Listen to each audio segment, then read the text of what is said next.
Assalamualaikum warahmatullahi wabarakatuh. Halo guys, kembali lagi bersama saya Bobby Herian dan kita akan kembali komentari video dari Free Fire yang berjudul Ustadz Kenama, Surga Kristen Sempit dan Satu Istri.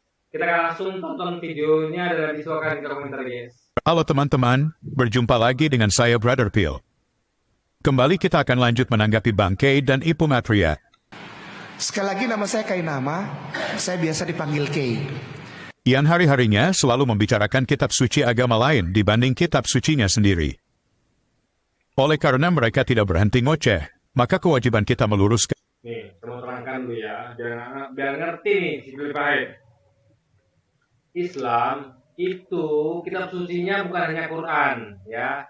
Kitab suci itu ada 4, yaitu Taurat yang diturunkan kepada ya Nabi Musa, Zabur diturunkan kepada Nabi Daud, ya Injil diturunkan kepada Nabi Isa atau Yesus, dan Al-Quran yang diturunkan kepada Nabi Muhammad.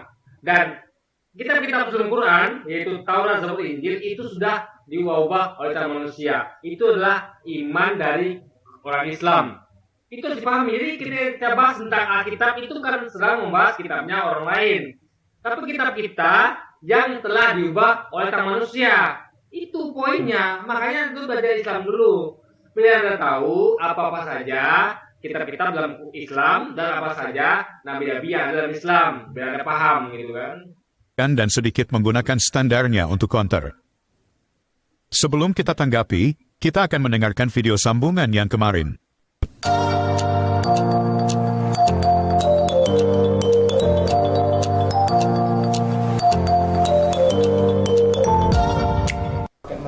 Dan setiap orang yang sudah meninggalkan rumah, atau saudara laki-laki, atau saudara perempuan, atau ayah, atau ibu, atau istri, atau anak, Atau apa? Atau Ulang lagi.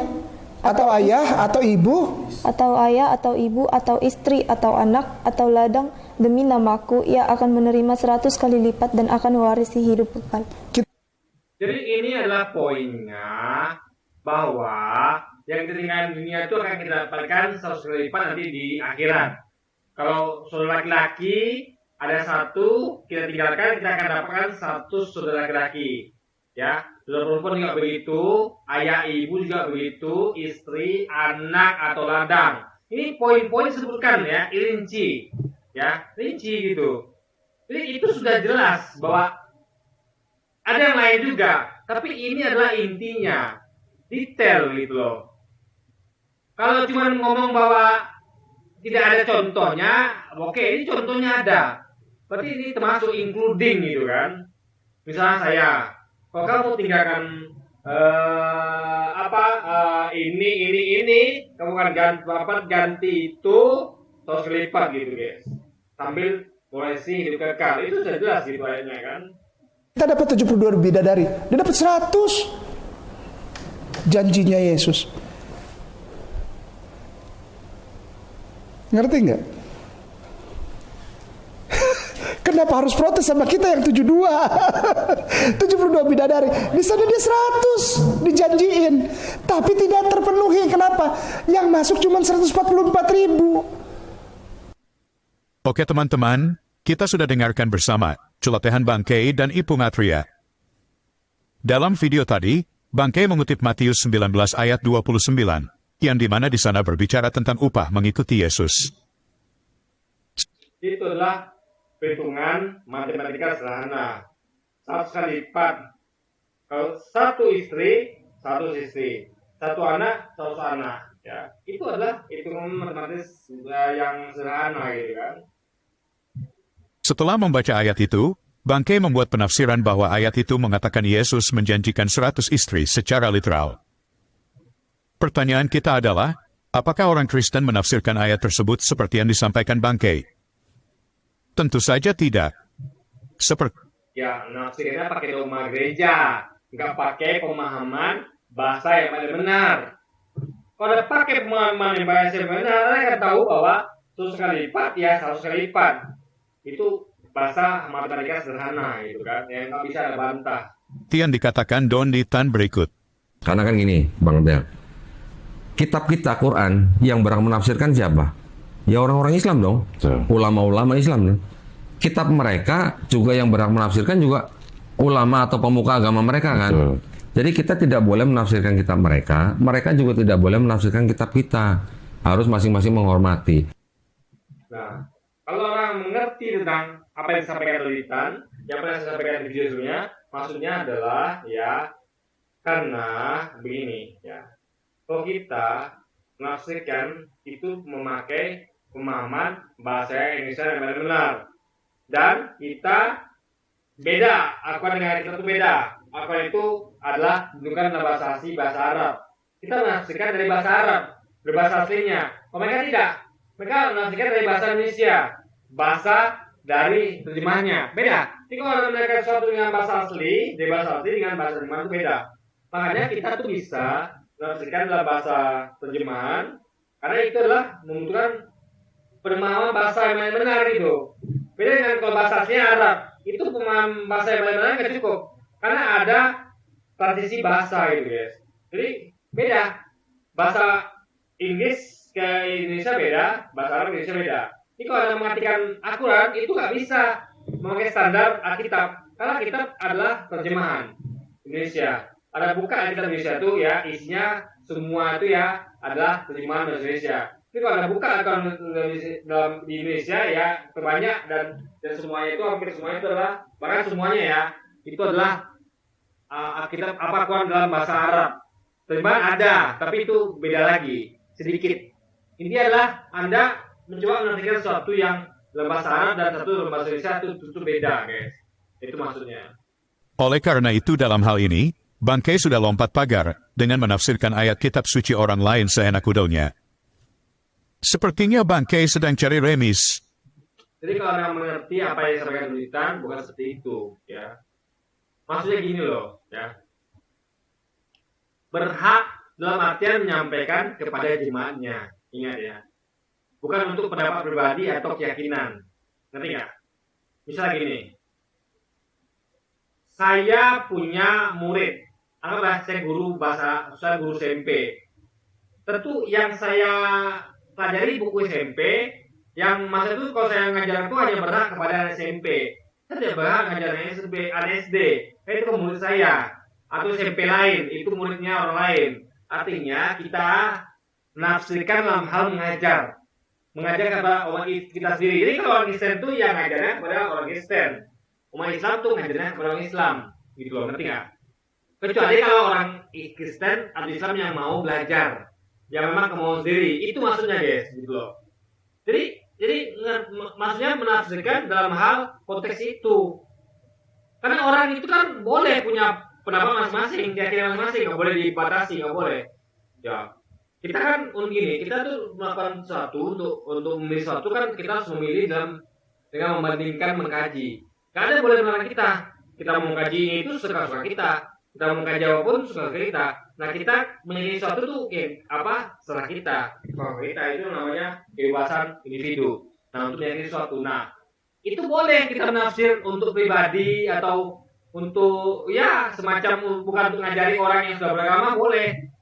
Tapi kalau mengajari orang yang sudah beragama dalam hal mengajari ya bukan berdebat, bukan dalam hal mengkonter ke saya, betul-betul mencoba mengajari jemaat gereja misalnya, yang mereka tuh tidak ragu dengan agamanya, itu nggak boleh. Tapi kalau mereka ragu dengan agamanya, datang ke saya, ya saya boleh mendakwahi gitu.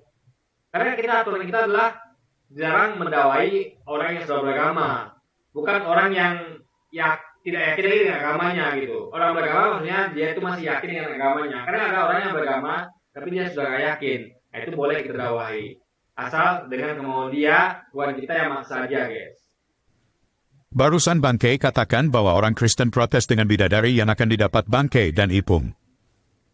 Lagian ngapain kami protes? Toh surga kita berbeda. Ya justru kenapa kalian protes ya? Karena surga berbeda. Orang protes karena surga berbeda. Kalau nggak berbeda ngapain protes? Itu logika guys. Ngerti nggak? Orang yang dapatkan lebih, yaitu 7 bidadari, dengan orang yang dapat lebih pasti akan protes. Jadi protes dengan cara apa? Dengan cara menjelekkan, memfitnah, mengkomunikasikan bidadari dengan hal yang buruk. misalnya pesta seks, ya macam-macam itulah, kayak maksiat, enggak begitu gitu.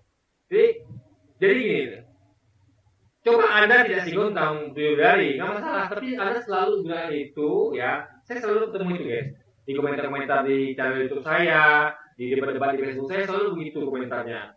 Mereka ini selalu begitu, lalu menyinggung tentang 72 bidadari, diolok-olok gitu kan. Sekarang Indonesia itu adalah umat yang gila seks gitu, yang suka gila wanita. Padahal kan nggak tahu konteksnya gitu kan. Jadi kalau mereka tidak begitu, berarti mereka tidak iri atau tidak punya kepentingan. Tapi mereka punya kepentingan. Dengan ngolok itu berarti mereka terbukti punya kepentingan guys. Itu logikanya.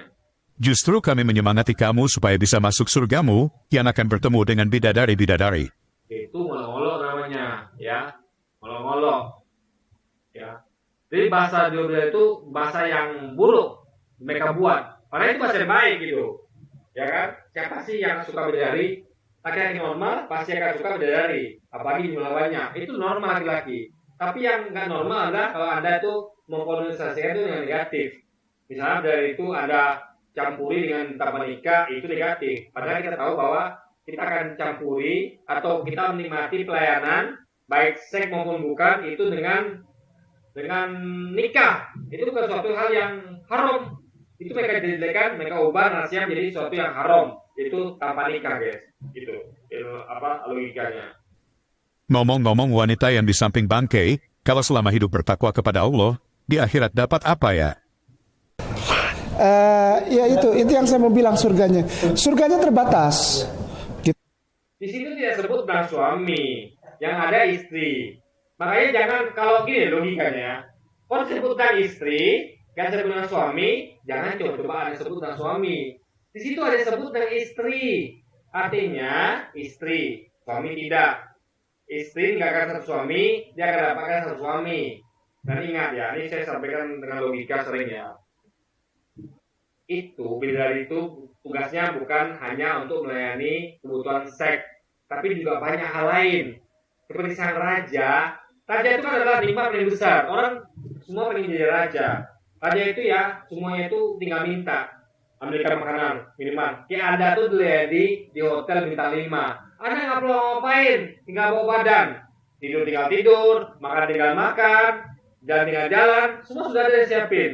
Mau jalan-jalan, sudah ada supir. Mau tidur, udah ada yang nyiapin kasurnya. Mau pakai, udah ada yang ngambilin, udah ada yang nyuciin. Mau makan, udah ada yang ngambilin, udah ada yang masakin. Enak. Itulah enaknya raja. Nah itu disediakan surga. Jadi nggak melulu soal tidur, nggak melulu soal berhubungan seks, nggak melulu guys. Dan ingat, istri kita adalah yang paling cantik di antara bidadari itu. Logikanya, kalau ini istri paling cantik dan selalu perawat, ngapain ada tidur dengan bidadari itu? Ngapain? Ada yang paling cantik kok. Ibaratnya saya punya Ferrari, tapi juga punya Alphard. Ngapain saya pakai Alphard? Saya pakai Ferrari terus. Ferrari-nya selalu baru kok, ya kan? Jadi Alphard itu hanya untuk hiasan. Kalau pakai pelayan, itu hanya untuk hiasan. Oh, pelayannya cantik, iya hiasan aja. Yang perempuan pasti suka dong nengok yang cantik, gitu kan? Kalau yang itu mereka merasa cantik. Logika, bukan mereka perempuan suka yang cantik itu bahwa mereka tuh lesbi, bukan ya. Jadi itu hal yang normal gitu. Jadi pelayan itu hanya untuk disuruh. Sebenarnya untuk kita menemani kita di ranjang ya istri kita. Yang pencantik jadwal dari itu logikanya guys. Itu Ustaz sih. Dan bentuknya kotak itu ya? Kotak. Kotak udah. Tapi panjangnya berapa hasta gitu loh? Iya. Itu 96 hasta. Jadi hitung-hitungannya kan mungkin sekitar berapa ratus meter. Lanjut, Bu. Ngerti gak sih arah saya bicara? Mereka itu memprotes orang Islam. Orang Islam itu diiming-iming 72 bidadari. Hey, come on, kamu diiming-iming 100 istri. Nanti kalau kamu mati 100 istri, 100. Tapi kenapa? Ya? Tapi nggak terpenuhi. Bagaimana terpenuhi? Orang kotaknya cuma segitu-segitu, isinya 144.000. Terus kamu santai aja tuh, kenapa kamu protes ke kami? Kalau kami insya Allah terpenuhi di sana, ya kan? Kami beriman. Kamu udah nggak terpenuhi, udah lebih kotaknya, surganya kotak. Ayo Gak usah bercanda lah, udah santai aja. Barusan Bangke mengatakan, surga orang Kristen itu sempit, panjangnya hanya 96 hasta, jika kita konversi hasta ke meter, 1 hasta sama dengan 0,45 meter. Jadi menurut Bangke surga Kristen panjangnya cuma 43,2 meter. Ngomong-ngomong, Bangke sedang bicara tentang kota Yerusalem baru yang turun dari surga. Tapi yang dia sampaikan bahwa surga itu bentuknya kubus dan panjangnya 43,2 meter saja. Padahal kota Yerusalem baru itu justru turun dari surga. Apakah ukurannya cuma 43,2 meter seperti kata Bangke? Secara logika aja udah gak masuk.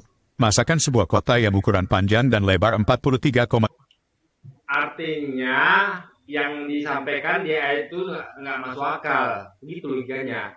Kan ayatnya ngomong tentang itu ukuran menurut ayat itu. Artinya ada tidak sinkron antara logikanya Pilpahit dengan ukuran yang ditulis di Alkitabnya.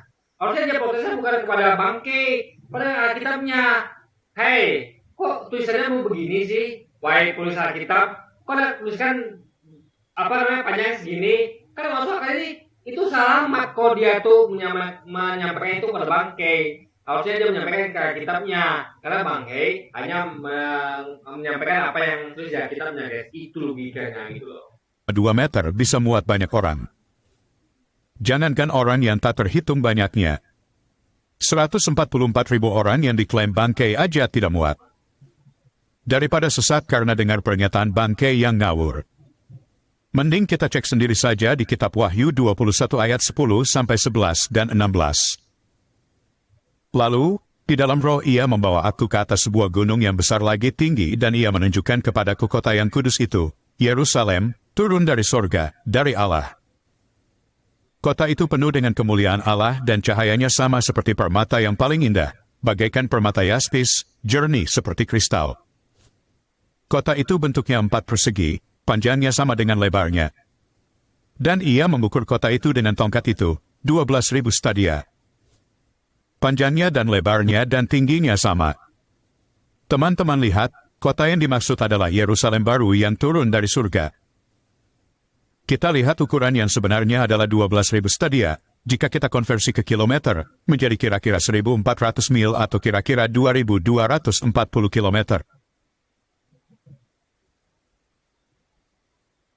Jadi sebenarnya Bangke itu bukan sedang membicarakan tentang Wahyu, tapi Yeskiel 40. Saya bacakan ya, dari ayat 1-nya. Dalam tahun ke-25 sesudah pembuangan kami, yaitu pada permulaan tahun, pada tanggal 10 bulan itu, dalam tahun ke-14 sudah kota itu talukan. Pada itu juga kuasa Tuhan meliputi aku, dan di bawahnya aku dalam penglihatan-penglihatan ilahi ke tanah Israel dan merupakan aku di atas sebuah gunung yang tinggi sekali. Dan situ di hadapanku ada yang menyerupai bentuk kota. Kesanalah aku di bawahnya dan lihat ada seorang yang kelihatan seperti tembaga dan di tangannya ada tali lenan beserta tongkat pengukur. Dan dia berdiri di pintu gerbang. Orang itu berbicara padaku, hai anak manusia, lihatlah dengan teliti dan dengarlah dengan sungguh-sungguh. Dan perhatikanlah lebih baik segala sesuatu yang akan kuperlihatkan padamu. Sebab untuk itulah engkau dibawa kemari, supaya aku memperlihatkan semuanya itu padamu. Beritahukanlah segala sesuatu yang kau lihat kepada kaum Israel. Lihat, di luar bangunan itu ada tembok, seluruh keliling bangunan itu. Dan di tangan orang itu ada tongkat pengukur yang panjangnya 6 hasta. Hasta ini setapak tangan, lebih panjang dari hasta biasa. Setapak tangan lebih panjang dari hasta biasa. Hanya setapak lebih panjang, guys ya. Ia mengukur tembok itu, tebalnya 1 tongkat dan tinggi 1 tongkat. Lalu ia sampai di pintu gerbang yang menghadap ke timur dan menaiki tangganya. Ia mengukur ambang dari pintu gerbang itu 1 tongkat lebarnya. Kemudian ia mengukur kamar juga, panjangnya 1 tongkat dan lebar 1 tongkat gitu. Jadi ukurannya itu adalah contoh lagi nih ya, nih.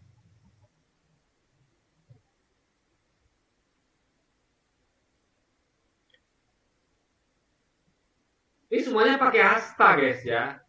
Yang paling jelas tuh apa ya? Nih,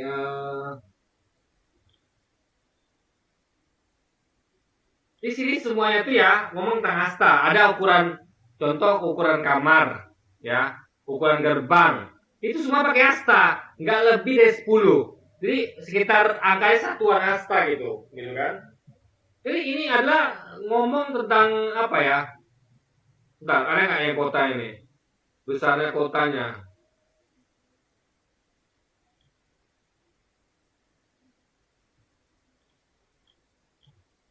Oke, ini nggak ada dijelaskan di beberapa kota. Jadi gini ya, apa namanya gini. Nih, yang mau saya sampaikan gini guys ya. Apapun itu, yang jelas ada fakta yang harus dibantah oleh Pipai yang sudah saya sampaikan di kemarin, yaitu yang termaterai itu hanya 144.000 orang dari suku Israel. Itu yang termaterai. Sementara yang katanya tadi jutaan itu adalah orang-orang yang berdiri di depan Tuhan, tahta Tuhan. Itu mereka berdiri ngapain? Tentu berdirinya bukan di surga, tapi mereka menunggu penghakiman. Belum jelas itu, belum ada materai. Yang udah pasti materai itu pasti itu 140.000 orang. Itu ya guys. Jadi itu nggak bisa dibantah. Jadi mau tempat itu sempit, mau tempat luas sama saja, ya kan? Contoh Kalimantan atau gurun pasir itu tempatnya luas, tapi penduduknya berapa? Sedikit. Ini bukan masalah tempat luas atau sempit. Yang paling penting adalah fokusnya ada pada yang termaterai, yang pasti masuk surga. Itu poinnya guys ya. Isinya itu yang penting. Anda kasih surga seluas apapun ya, isinya sedikit ya segitu. Ingat, isinya yang penting ya. Jadi karena mereka klaim bahwa semua Kristen masuk surga, mereka Kristen itu banyak di bumi ini. Faktanya yang terima itu hanya yang termaterai, yang pasti. Materai berarti udah pasti, udah sah, udah materai. Itu hanya 150.000 orang, itu pun hanya dari suku Israel saja guys. Itu poinnya. Kota itu dilukiskan berbentuk 4 persegi, di mana panjang dan lebarnya sama. Jadi tidak benar yang dikatakan bangkai, panjangnya cuma 96 hasta atau 43,2 meter.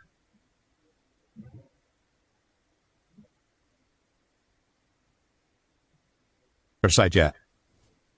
Teman-teman bisa lihat di layar seberapa panjang 2.400 km itu.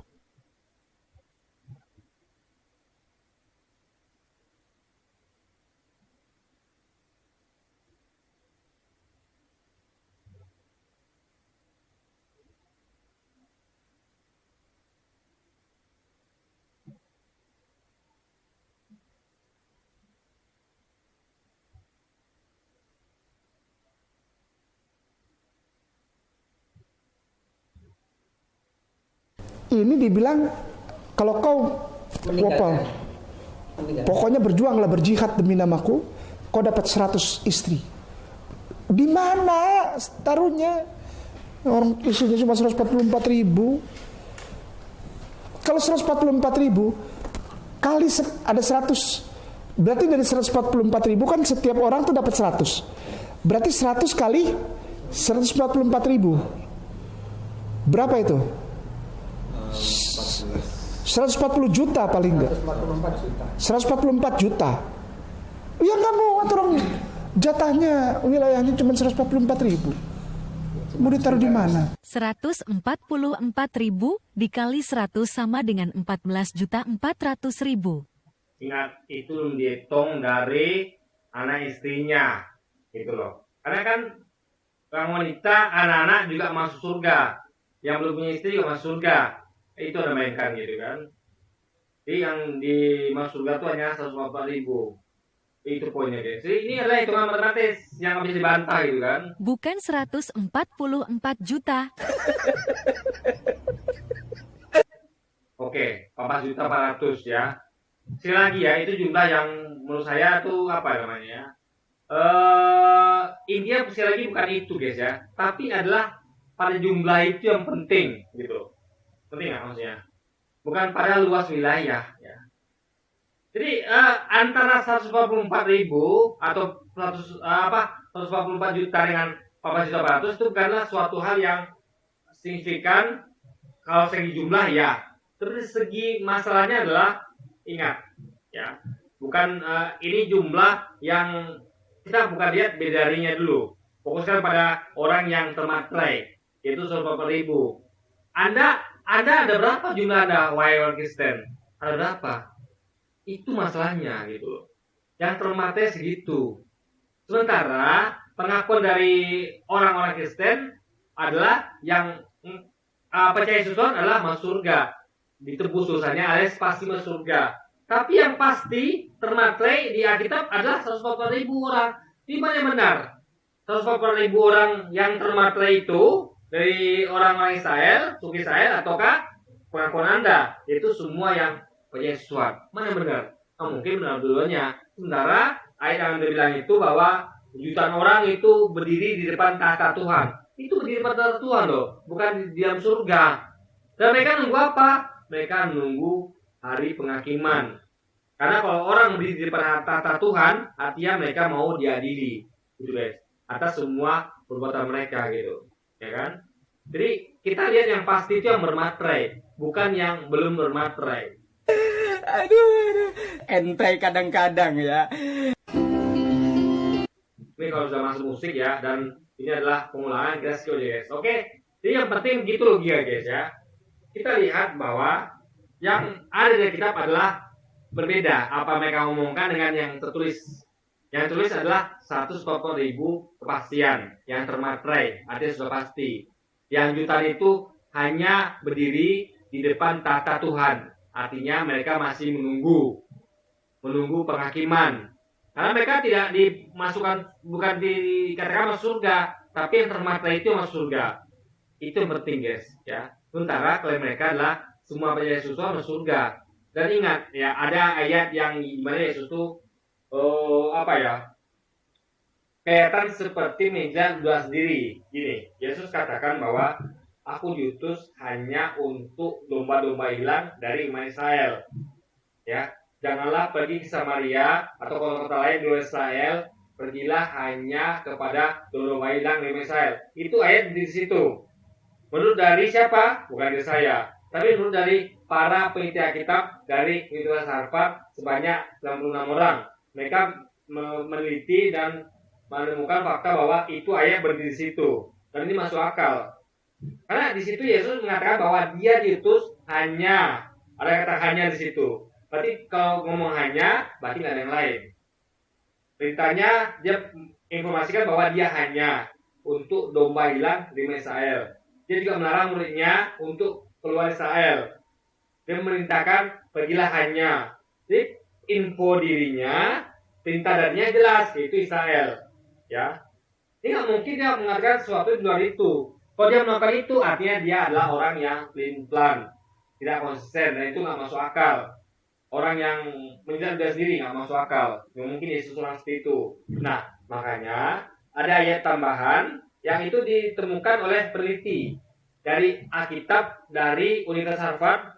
96 orang itu meneliti bahwa ada ayat sisipan, ayat tambahan yang baru ditambahkan di Alkitab kemudian, yang tidak ada di Alkitab mula-mula. Apa itu? Ayat tambahan dari dua ayat tadi, yaitu berbunyi, pergilah ke seluruh bangsa dan jadikan mereka muridku. Baptislah mereka atas nama Bapa, Putra, dan Roh Kudus. Itu adalah ayat sisipan, ayat tambahan yang tidak ada di Alkitab mula-mula. Dan itu disampaikan oleh, dikaji oleh para peneliti Alkitab dari Harvard sebanyak 96 orang.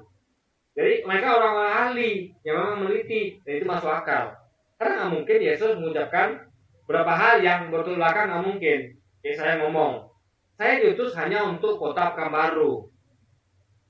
Janganlah pergi keluar kota Pekanbaru. Janganlah pergi ke Padang, di Jakarta, atau kota lain. Pergilah hanya kepada orang Pekanbaru.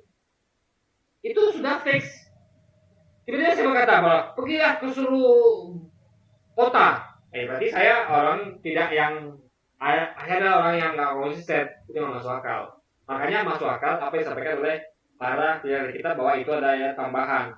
Makanya tadi itu tepat dilihat ayatnya di Alkitab itu bahwa yang termaterai itu hanya 180.000 orang di seluruh Israel. Karena itulah yang tujuan info dari Yesus, bahwa dia Yesus hanya untuk domba-domba hilang di Israel, guys. Itu poinnya. Oke, jadi mungkin kita sekian dulu aja video kita ini, dan sampai jumpa lagi di video-video selanjutnya. Dan wassalamualaikum warahmatullahi wabarakatuh, guys.